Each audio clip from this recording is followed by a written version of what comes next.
Hi friends, ಇವತ್ತು ನಾಗರ ಪಂಚಮಿ. ನಮ್ಮ ಮನೆಯಲ್ಲಿ ಯಾವ ರೀತಿ ನಾಗರ ಪಂಚಮಿ ಮಾಡ್ತೀವಿ ನೋಡಿ. ಬೆಳಗ್ಗೆ ಅಂಗಳಕ್ಕೆ ರಂಗೋಲಿ ಹಾಕಿ, ಬಾಗಿಲಿಗೆ ಮಾವಿನ ಸೊಪ್ಪೆಲ್ಲ ಕಟ್ಟಿ, ಪೂಜೆ ಮಾಡಿ, ಅಡುಗೆ ಮಾಡೋಕ್ಕೆ ಒಲೆ ಪೂಜೆ ಮಾಡಿಕೊಂಡು, ನಮ್ಮ ಕಡೆಯಲ್ಲಿ ಈ ಹಬ್ಬನ 2 ದಿನ ಮಾಡ್ತೇವೆ. ಇವತ್ತು ಸ್ಪೆಷಲ್ ಅಡುಗೆ ಏನಂದರೆ ಕಡುಬು ಮತ್ತು ಹೆಸರುಬೇಳೆ ಪಾಯಸ. ಇದೇ ಇವತ್ತಿನ ಸ್ಪೆಷಲ್ ಅಡುಗೆ. ಈಗ ಕಡುಬು ಮಾಡ್ಕೊಳ್ಳೋದಕ್ಕೆ ಅಕ್ಕಿನ ಚೆನ್ನಾಗಿ ತೊಳೆದು ನೆರಳಲ್ಲಿ ಒಣಸಿಟ್ಕೋಬೇಕು. ಅದನ್ನ ಮಿಕ್ಸಿಯಲ್ಲಿ ಈ ರೀತಿ ಹಿಟ್ಟು ಥರ ಮಾಡ್ಕೋಬೇಕು. ಆಮೇಲೆ ಒಂದು ಪಾತ್ರೆಗೆ ನೀರು ಹಾಕಿ ನೀರನ್ನ ಚೆನ್ನಾಗಿ ಕುದಿಸ್ಕೋಬೇಕು. ನೀರು ಕುದಿ ಬಂದ ನಂತರ ರುಚಿಗೆ ತಕ್ಕಷ್ಟು ಉಪ್ಪು ಹಾಕಬೇಕು. ಆಮೇಲೆ ಪುಡಿ ಮಾಡ್ಕೊಂಡಿರೋ ಹಿಟ್ಟನ್ನ ಹಾಕಬೇಕು.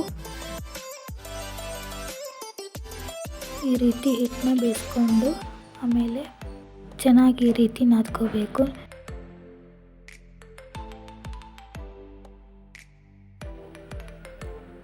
ಆಮೇಲೆ ಈ ರೀತಿ ಮಾಡಿ ಒಂದು ಪಾತ್ರೆಗೆ ಸ್ವಲ್ಪ ನೀರು ಹಾಕಿ, ಪ್ಲೇಟಿಗೆ ಸ್ವಲ್ಪ ಎಣ್ಣೆ ಹಚ್ಚಿ,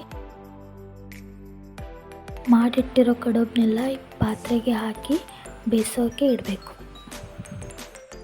ಆಮೇಲೆ ಪಾಯಸ ಮಾಡೋಕ್ಕೆ ಹೆಸರುಬೇಳೆನ ಗೋಲ್ಡನ್ ಕಲರ್ ಬರೋವರೆಗೂ ಬಿಸಿ ಮಾಡ್ಕೋಬೇಕು.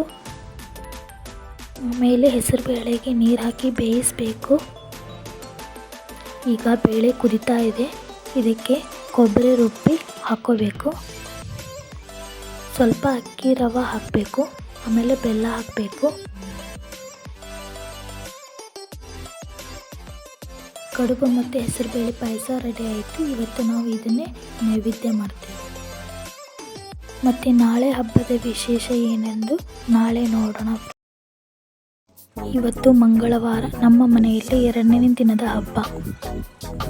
ಇವತ್ತಿನ ಹಬ್ಬಕ್ಕೆ ನಮ್ಮಮ್ಮ ಹೋಳಿಗೆ ಮಾಡ್ತಾ ಇದ್ದಾರೆ.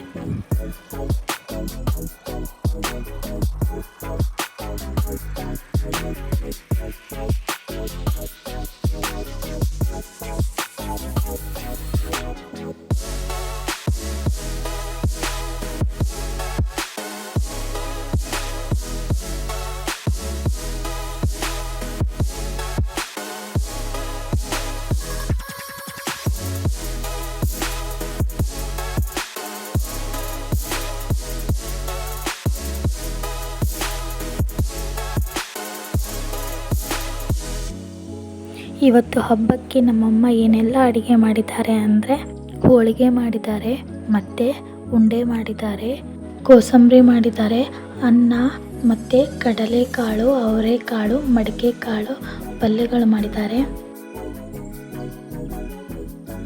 ಮತ್ತು ಸಾಂಬಾರು, ಅಕ್ಕಿ ಪಾಯಸ ಮಾಡಿದ್ದಾರೆ. ಮಾಡಿರೋ ಎಲ್ಲ ಅಡುಗೆನ ನೈವೇದ್ಯ ಮಾಡಿ, ನಾವು ಇವತ್ತು ಹುತ್ತದಲ್ಲಿರೋ ಮಣ್ಣನ್ನು ಸ್ವಲ್ಪ ತಗೊಬಂದು ಅದಕ್ಕೆ ನಾವು ಹಾಲೆರಿತೇವೆ.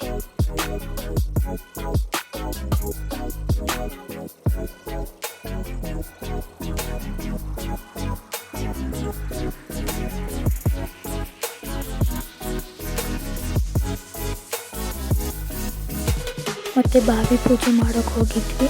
ಅಲ್ಲೇ ತಂಬಿಗೆಗೆ ನೀರು ತುಂಬಿಟ್ಟು ಅದಕ್ಕೆ ಪೂಜೆ ಮಾಡಿ ಬಾವಿಗೆಲ್ಲ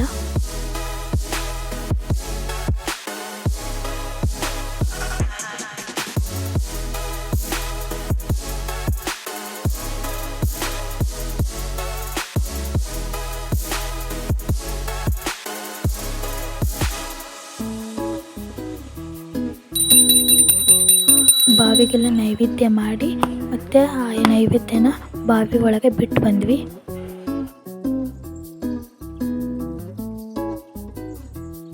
ಮತ್ತು ಅಲ್ಲಿ ನಾಗರಕಲ್ಲು ಅಂತ ಇತ್ತು, ಅದಕ್ಕೂ ಹಾಲೆರೆದು ಬಂದ್ವಿ. Thank you. ನನ್ನ ಈ ವ್ಲಾಗ್ ಇಷ್ಟ ಆದರೆ ಪ್ಲೀಸ್ ಸಬ್ಸ್ಕ್ರೈಬ್ ಮಾಡಿ.